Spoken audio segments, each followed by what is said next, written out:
यार हमसे कम ही है। एक नोबडी है और एक वही है। ये दोनों मिलके अपन को मामू बना रहा है। एक बजा रहा है तो दूसरा मलम लगा रहा है। अपन तो जा रहा है।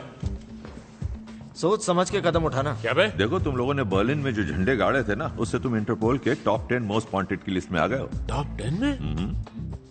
तब तो सही है। पर तुम उसमें नहीं हो रोमन। मैं नहीं बोला एक तो? नंबर से मार खा गए, 11 नंबर पर हो, इसलिए। मैं 11 नंबर पे? हाँ बिल्कुल। अपन तो 1 नंबर के लायक है। वैसे ये सब लोग कितने नंबर पे? 6, 8, 9, 10। ये 10 नंबर पे। ये चिड़िया का घोंसला। ये अपन के जैसे छपरी नहीं। तू छपरी है और ये 10 नंबरी। हाँ, है कि नहीं जाने मन। छोड़ो ये सब और किसी ऐसे शातिर पे ध्यान दो जो किसी की लिस्ट में नहीं है। अभी पक्का पता नहीं है, पर मुझे लगता है कि वो एक साइबर टेररिस्ट है जिसका नाम है साइफर। एक मिनट, साइफर एक संगठन है, कोई इंसान नहीं। हमारे सूत्रों के हिसाब से नहीं। वो चाहती क्या है? कोई नहीं जानता।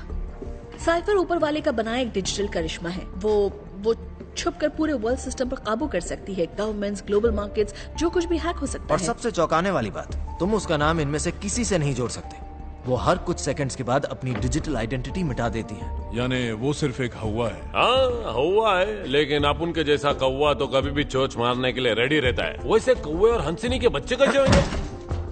दिमाग घर पे छोड़ दिया क्या? नहीं, चार्जिंग पे छोड़ बस ये समझ लो कि लोग इस हैकर ग्रुप एनोनिमस से डरते हैं, पर वो भी साइफर से पंगा लेने में डरेंगे। पर कोई बताएगा कि इस सब से हमारा क्या ताल्लुक शायद है? कुछ नहीं लेटी, पर पता नहीं क्यों मुझे ये काफी दिलचस्प लगता है कि कोई वजह तो है कि वो अब इस बंदे के साथ काम कर रही है।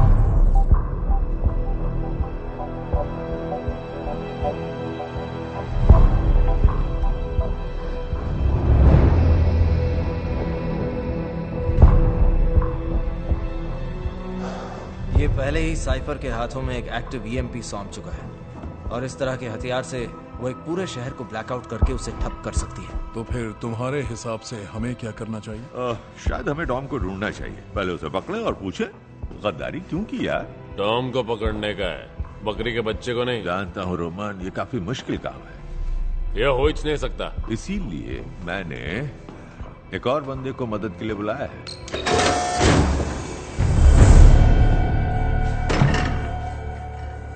आज का दिन वाकई मनहूस है मेरे लिए। मिस्टर नोबडी, आप जरा मुझे बताएंगे कि मुझे यहाँ क्यों बुलाया गया? इस 2 टके के चप्पल चोर से मिलने को? कमीना। मुंह खोलते गटर है साला।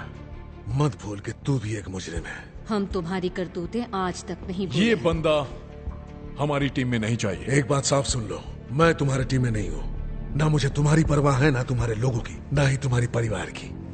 मैं साइफर के लिए आया तो हूँ। क्या करोगे? गधों के सरदार के नौकरी की अर्जी तेरी दोगे? टी शर्ट इतनी टाइट है कि दिमाग तक ऑक्सीजन नहीं पहुंचती। एक बड़ा साइज ले ले।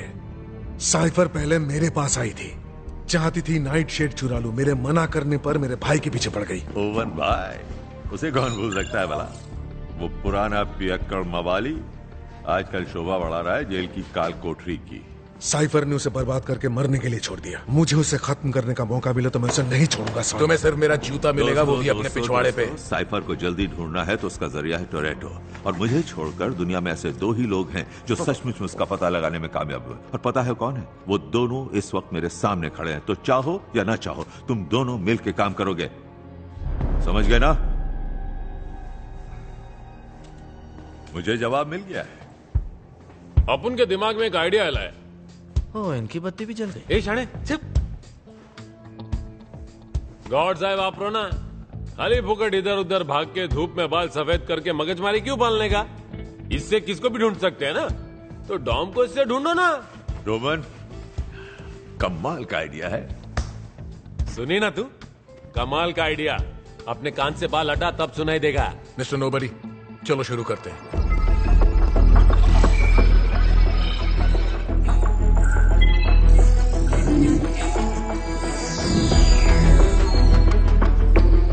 मिल गया, वो लंदन में है। देखा? जरा रुको, एक और हांगकांग में भी मिला है। बीजिंग और सियोल, टोक्यो में भी, और दुनिया के करीब करीब हर बड़े शहर में भी। और इसीलिए हमने शुरुआत की तो गॉड साइज से, लेकिन साइफर ने पहले ही इसका तोड़ निकाल लिया है, जो पूरी दुनिया में अलग अलग जगहों पर इसका कनेक्शन ढूंढ सकता है। पर आइडिया अच्छा था रोमन। यानी उसने मेरे प्रोग्राम की बुझ मार दी। और इसीलिए रैमजी तुम यहाँ पर हो। जब दिमाग घुटनों में हो तो उसका इस्तेमाल नहीं करते। मेरे को देख के डायलॉग क्यों मारा बे? हाँ, एक मिनट रुको, ये